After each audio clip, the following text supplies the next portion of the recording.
Assalamu alaikum wa rahmatullahi wa barakatuh. Bienvenidos al siguiente vídeo de Caminando por el Universo. La vez anterior hablamos sobre el año de la tristeza y explicamos qué significado y qué influencia tiene la tristeza en la vida de un musulmán. Y hoy hablaremos sobre el pacto que el profeta hubo de hacer con la gente de Medina y sobre su entrada en la ciudad.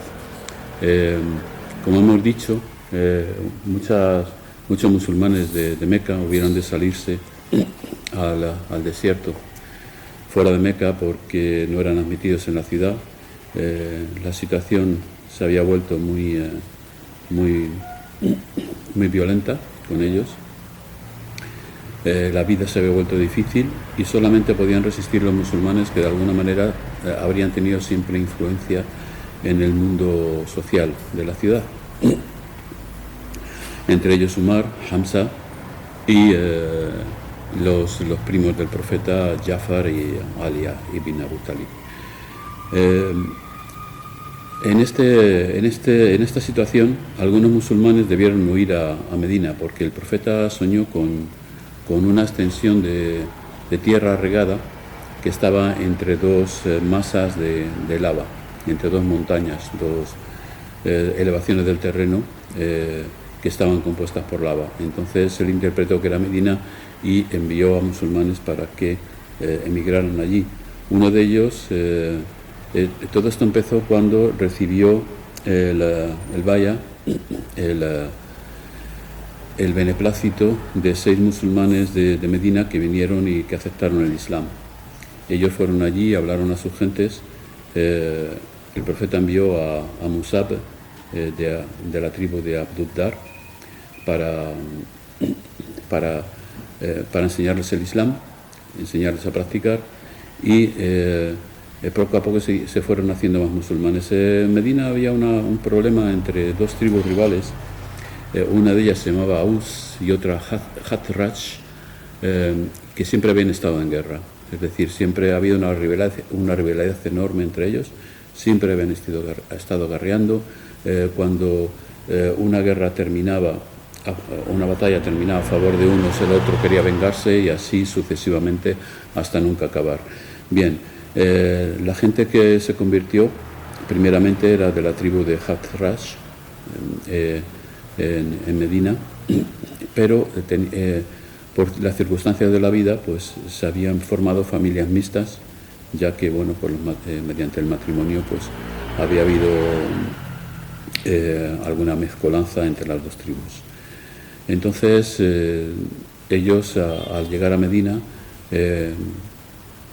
informaron a sus conciudadanos sobre el profeta que había venido, qué es lo que decía, qué es lo que traía, y poco a poco pues algunos se fueron animando a practicar el Islam o por lo menos a preguntar sobre qué era esa nueva religión y quién era ese profeta que los mismos judíos de Medina les estaban anunciando, porque venía en la Torá y también venía en la Biblia. En la Biblia hay que hacer mención de un pasaje en el libro del Deuteronomio, capítulo 18, versículo 18, que habla claramente del profeta, y en la Torá también tenían ese versículo porque, queramos o no, la Torá y la Biblia se diferencian un poco. Bien. El profeta sentía que debía emigrar, sentía que haber visto esa elevación de terreno que daba que abría la puerta de un valle regado, que era Medina, y se estaba preparando para el viaje. Entonces, en este momento, como cuando una cosa buena, digamos, positiva va a suceder, el mal siempre se está formando para intentar impedirlo. Los nobles de la Meca, los poderosos de la Meca, habían llegado a la conclusión de que lo mejor era quitarse al profeta de en medio, es decir, asesinarle. Y para ello propusieron que un joven de todas las tribus del Quraysh fuera a su casa para matarle, todos a la vez, quedando así la responsabilidad diluida entre todas las tribus, para una vez después de asesinado al profeta pagar el precio de sangre a su familia y así, bueno, pues evitar que hubiera una guerra civil en la ciudad. Esto es un episodio muy conocido en el cual, bueno, pues el profeta esa misma noche que le iban a asesinar salió con Abu Bakr de su casa para abandonar Meca y dejó a Ali debajo de su manto para que ocupara su lugar en su lecho, y cuando fueran los jóvenes a intentar asesinarle vieran que no era él, que era Ali, y así pasó. El profeta salió de Medina con Abu Bakr, tomaron la ruta, bueno, todos sabéis que Medina está al norte, para despistar un poco a sus perseguidores tomaron la ruta del sur, dieron una vuelta, pero los perseguidores iban con un guía muy experto y entonces, bueno, pues dieron con el lugar donde el profeta estaba escondido, pero como todos sabéis, entre una paloma que hizo su nido en la puerta de la cueva, una araña que construyó su tela en un tiempo récord y una serpiente que estaba allí silbando para que se acercara, pues evitaron que la gente del Quraysh entrara en esa cueva creyendo que el profeta no estaba allí porque la tela de araña estaba intacta. Entonces, Muhammad, después de 2 semanas aproximadamente de salir de Meca, llegó a Medina. Allí fue acogido en el barrio de Quba, que es la entrada de Medina, la entrada sur, y allí pernoctó una noche para al día siguiente, que era viernes, entrar en la ciudad con todos los honores. Pues ya la gente de Medina ya la admitía como profeta prácticamente, no en toda su totalidad, pero sí en su gran mayoría. Y allí pues hubo de llegar, guiado por su camella, a la que él dijo que debía de escoger el lugar donde debía tener su casa. Llegó a un terreno, compró el terreno era de 2 huérfanos, no quiso que le fuera regalado, lo compró, pagó su precio, y allí edificó la mezquita que también iba a ser su casa. Bien, este episodio es conocido por todos. ¿Por qué lo cuento? No lo cuento porque para que lo sepáis, sino simplemente para ilustrar un poco lo que voy a decir ahora a continuación. Es decir, ¿por qué un profeta es enviado, nace en Meca, es enviado a las gentes de Meca y las gentes de Meca no le acogen, no le aceptan, y sin embargo tiene que venir de otra ciudad a acogerle en su seno y a auxiliarle, como así pasó con esta historia? Hay una frase de los evangelios que a lo mejor muchos sí conocéis, en la que Jesús dice: nadie es profeta en su pueblo. Bien, esto viene a colación de que todos los profetas, los más importantes, no han sido aceptados por su pueblo en la prédica de su misión. No todos, pero sí casi todos. Esto pasó con Ibrahim, como todos sabemos, en la época de Nimrod. Su padre incluso también estaba imbuido en la adoración de ídolos de aquella ciudad. Pasó lo mismo con Yusuf, que debió de huir de sus propios hermanos. Pasó lo mismo con Musa, que era egipcio, nació en Egipto, que hubo de salir de Egipto. Pasó lo mismo con Isa, que su pueblo no lo aceptó, excepto en una gran minoría, y pasó con Muhammad. Entonces, ¿por qué siempre pasa con los profetas que no son admitidos por la gente entre la cual nacen, entre la cual se crían, entre la cual hacen las compras, van de acá para allá, viven, conviven? Bueno, pues yo creo que es un poco la psique humana, es decir, es el nafs de la persona. ¿Cómo vas a admitir tú que una persona a la que tú conoces, a la que has chocado la mano, a la que le has puesto la mano en la espalda, que esa persona de repente diga que es un profeta y que recibe una revelación de Allah y ya, de alguna manera, sin decirlo, se hace superior a ti? Eso no se puede admitir, porque nosotros conocemos la rivalidad que da la vecindad entre los seres humanos.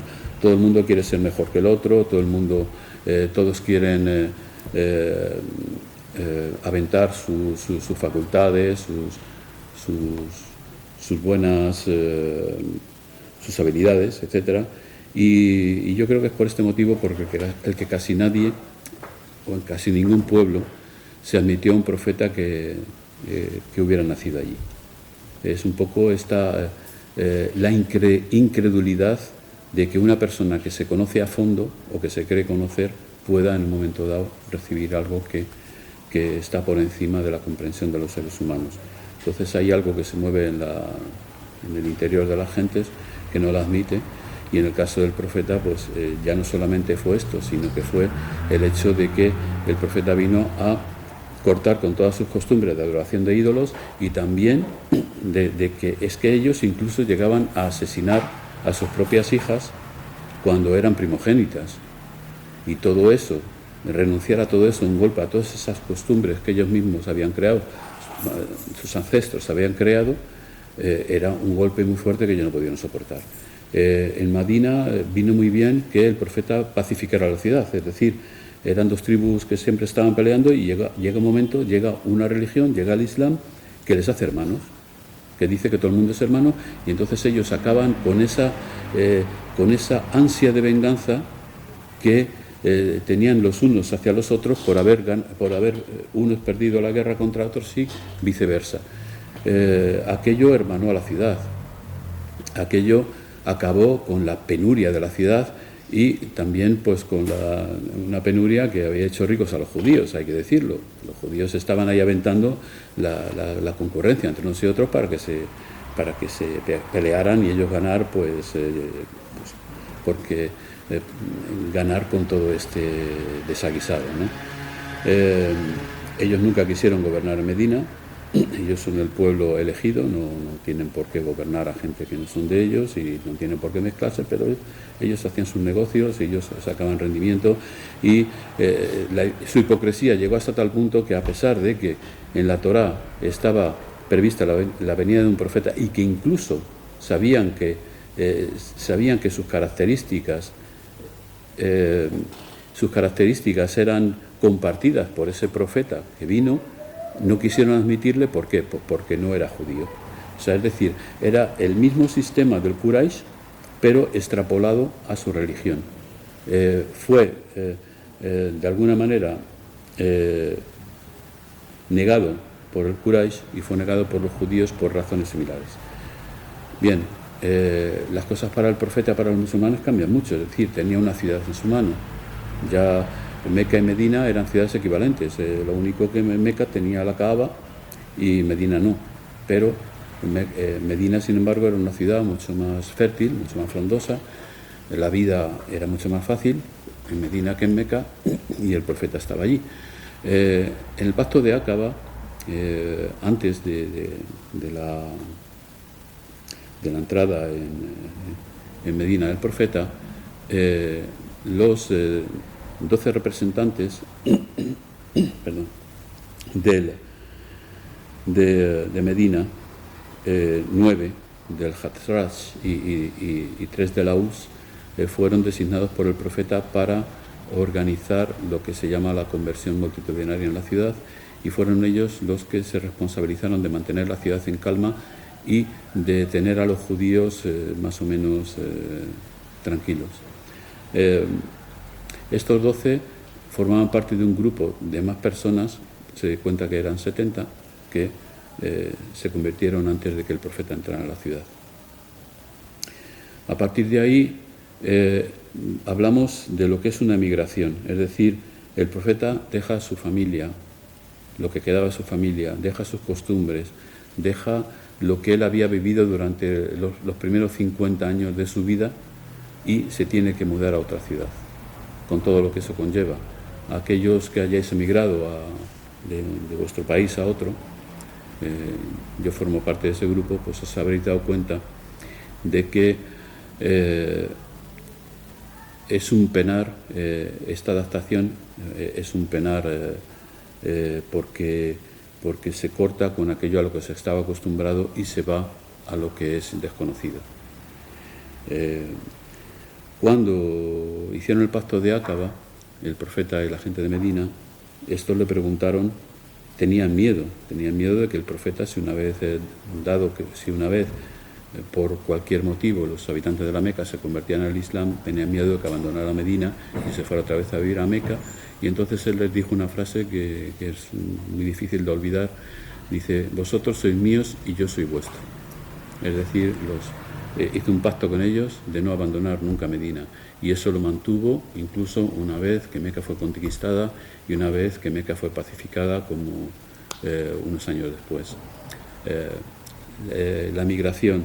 La migración es un acto de acercamiento a Allah. Es un acto de negarse a sí mismo para entregarse a la voluntad de Allah, que esto es al final pues el objetivo número uno del Islam. Es decir, nosotros hacemos todo lo que hacemos como ritos, para agradar a Allah, por supuesto, para obedecerle, pero también para renunciar a nosotros mismos en función de su voluntad, porque al final Él es quien nos conoce, Él es quien nos dispone de nosotros, de nuestro interior y de nuestras voluntades. Si nuestras voluntades son adaptadas a la suya, para nosotros es la felicidad y para Él es el rida, ¿no? Es decir, a él le agrada eso. Entonces la migración es eso, es la dejación de las costumbres antiguas, incluso del lugar donde se vivía, y por el mundo nuevo que Allah nos ofrece en nuestras vidas. Emigrar es un acto de sunna porque el profeta lo hizo. No hay que emigrar porque sea sunna y haya que hacerlo obligatoriamente, pero si se da, es una muestra de que sí, en las demás cosas también somos correctos, es una muestra de que estamos en la vía de Sayyidina Muhammad, en la vía de Allah. Es un hujja, una atestación. Y bien, con esto, la entrada del profeta a Medina, pues ya veis que significa muchas cosas, que no solamente es la entrada victoriosa de un profeta, la entrada bendita que viene a salvar una ciudad, a salvar un país de la ignorancia, sino que tiene otras conclusiones que sacar. Hay otras conclusiones que sacar y hay otra trascendencia en estos actos. Es decir, cada acto, la vida de un profeta viene a... la vida de un profeta todas las cosas tienen un significado en su vida. Es decir, todo es un profeta, él está dedicado al pueblo, él da el mensaje de Allah al pueblo y todo cuanto hace es interpretable en este sentido.